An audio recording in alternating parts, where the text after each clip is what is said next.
Ya, Saudara, pemerintah Kabupaten Aceh Jaya menggelar rapat koordinasi penyusunan rencana pembangunan jangka menengah kabupaten atau RPJMK tahun 2025-2029 dan rencana kerja pemerintah kabupaten atau RKPK tahun 2026. Kegiatan ini juga dilaksanakan sebagai upaya menyelaraskan visi misi serta program strategis pembangunan daerah ke depan. Pemerintah Kabupaten Aceh Jaya menggelar rapat koordinasi penyusunan rencana pembangunan jangka menengah kabupaten tahun 2025 hingga 2029 dan rencana kerja pemerintah kabupaten atau RKPK tahun 2026 yang berlangsung di Aula Kantor Dinas DPM PKB Aceh Jaya, dihadiri seluruh organisasi perangkat daerah atau OPD.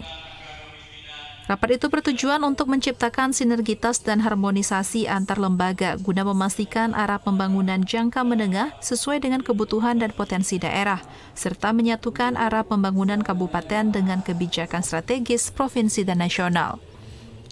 Kepala Bapperda Aceh Jaya, Teguh Khairullah, dalam sambutannya menyampaikan, penyusunan RPJMK merupakan salah satu dokumen penting yang memuat visi dan misi kepala daerah terpilih.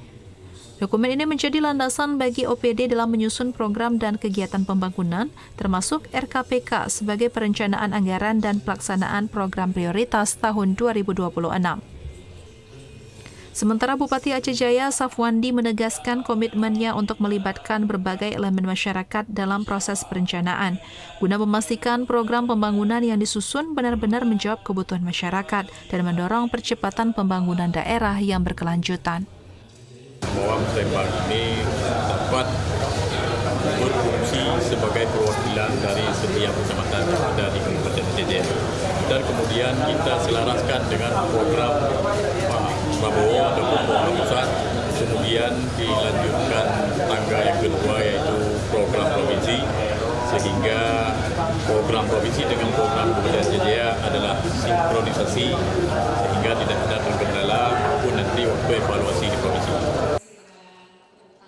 Pemerintah Kabupaten Aceh Jaya berharap seluruh perangkat daerah dapat berperan aktif dan menyusun rencana pembangunan secara partisipatif agar hasilnya benar-benar menyentuh kebutuhan masyarakat dan mampu mempercepat pembangunan yang berkeadilan dan berkelanjutan.